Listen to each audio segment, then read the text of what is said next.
ఈ దినం దేవుని వాగ్దానం పరిశుద్ధ గ్రంథములో నుండి కీర్తనల గ్రంథము 105వ అధ్యాయము 17 నుండి.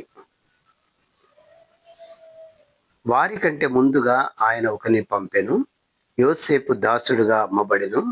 వారు సంకెళ్ళ చేత అతని కాళ్ళు నొప్పించిరి, ఇనుము అతని ప్రాణమును బాధించెను.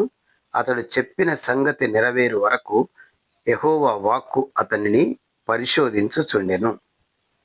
దీని మీనింగ్ ఏమిటంటే, యోసేపు దాసుడుగా అమ్మబడెను. ఇదొక పెద్ద ప్రణాళిక. 10 సంవత్సరాలప్పుడు యోసేపుకు కలలు వచ్చాయి. 30వ సంవత్సరము అవి నెరవేర్చబడ్డాయి. దీన్ని బట్టి మనం ఏం తెలుసుకోవాలంటే, ఎవరికో ఒకరికి కల రావటమో, లేకపోతే దర్శనం రావటమో, లేకపోతే ఎవరో ఏదో ఒకటి చెప్పటమో అనేది ముందుగా దేవుడు మనకొక దర్శనం ద్వారా చూపిస్తాడు, తర్వాత కళ ద్వారా చూపిస్తాడు. అలా చూపించినప్పుడు వెంటనే కార్యం జరుగుతుందని మనము నమ్మకూడదు. మనం ఎప్పుడైతే పరిశుద్ధమైన జీవితం, యథార్థమైన జీవితం, నీతియుక్తమైన జీవితం జీవిస్తున్నప్పుడు దేవుడే కాదు, మనుషులు చెప్పింది కూడా నెరవేర్చబడుతుంది. ఇంకా దేవునిది అయితే ఆయన ఒక వాగ్దానం ఇచ్చాడంటే, ఏదైనా ఒక కళ ద్వారా, దర్శనం ద్వారా చూపించాడంటే అది ఇంకా తప్పకుండా నెరవేర్చబడుతుంది. మనము దాని గురించి మర్చిపోవచ్చు, కానీ దేవుడు మాత్రం మర్చిపోయే దేవుడు కాదు. కాబట్టి ఒక దర్శనము, ఒక కళ ఇచ్చాడు అంటే దాన్ని ఆయన పరిశోధించుచుండెను అని రాయబడ్డది. నా బిడ్డ ఏ విధంగా ఉన్నాడు, నా బిడ్డ అన్ని తప్పులు చేస్తూ, పాపాలు చేస్తూ, దోషాలు చేస్తూ దేవుని అడిగితే ఆయన వాక్యానికి విరుద్ధంగా ఆయన ఏమి చేయడు. అది ముందు మనం జ్ఞాపకం ఉంచుకోవాలి. ముందు మన జీవితంలో నోటి ద్వారా, మాట ద్వారా, చూపు ద్వారా, ఆలోచనలు, క్రియల ద్వారా మనం దేవుని సంతోషపెట్టే విధంగా ఉంటే తప్ప ఆయన మనకి ఏది చేయడు. అన్ని పాప పనులు చేసుకుంటూ దేవుని యొద్ద నుండి నేను ఏదైనా పొందుకోవాలి అంటే అది వాక్యానికి విరుద్ధం. కాబట్టి ఆ విధంగా ఆశించడం కూడా కరెక్ట్ కాదు.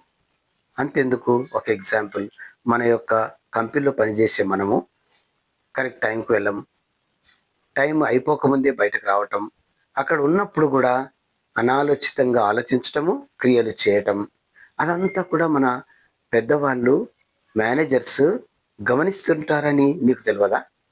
ఫస్ట్ నువ్వు జాయిన్ అయ్యేటప్పుడే నీకు చెప్తారు, ఇగో ఈ విధంగా ఇంత సిస్టమేటిక్గా ఉండాలి బాబు, ఈ విధంగా చేస్తేనే నిన్ను ఉంచుకుంటాం, లేకపోతే నిన్ను తీసేస్తామని చెప్పేస్తారు.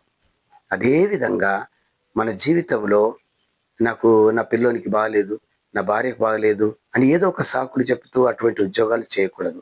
ఒక రెస్పాన్సిబుల్ జాబ్లో మనం ఉన్నప్పుడు కొన్నిటిని మనం అవాయిడ్ చేసి, మనం వారికి అనుగుణంగా ఉన్నప్పుడే మనకు కూడా కరెక్ట్ శాలరీ వస్తుంది, మనకు ప్రమోషన్స్ వస్తాయి, ఉన్నతమైన స్థితికి వెళ్తాం. అది మనకు తెలుసు. మరి ఇంకా దేవుని విషయంలో ఇంకా మరి ఎక్కువగా ఉంటుంది కదా. దేవుడు ఇంకా అన్ని పరిశోధిస్తాడు కదా, నిన్ను గమనిస్తూ ఉంటాడు కదా. నీ మాట ఎలా ఉంది, నీ ప్రవర్తన ఎలాగుంది, నీ యొక్క way of talking, way of dressing అన్నీ చూస్తాడు దేవుడు. ఆయన నమ్మకమైన దేవుడు. యెహోవా కనుడు భూ సంచారం చేయుచున్నవి కేవలము నమ్మకమైన వారు కావాలని చూస్తూ ఉన్నాడు.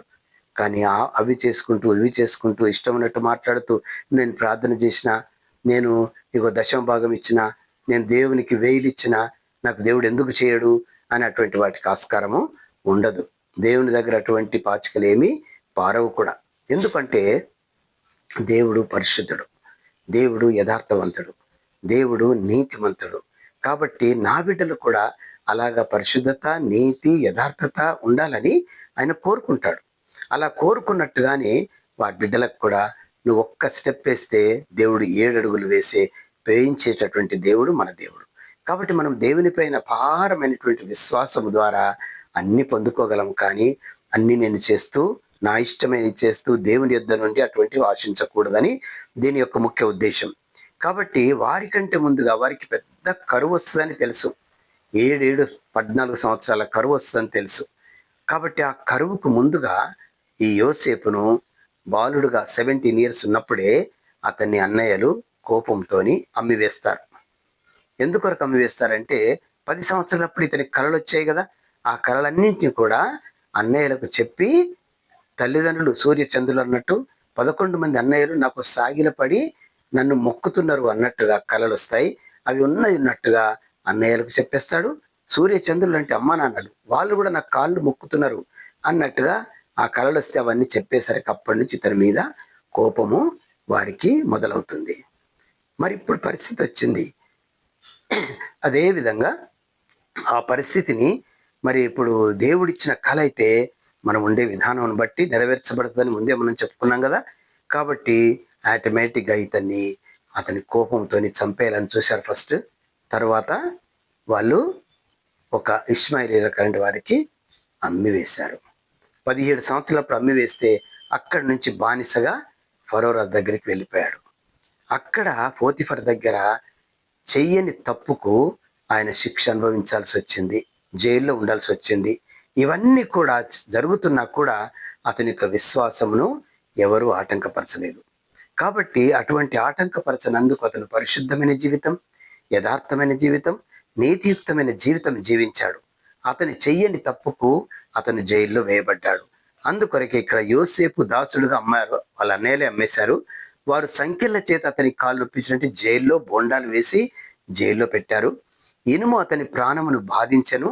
కాబట్టి ఆ ఇనుము ఆ జైల్లో ఉండటం వల్ల, కొన్ని ఏండ్లు ఉండటం వలన ఇనుము అతనిని బాధించను.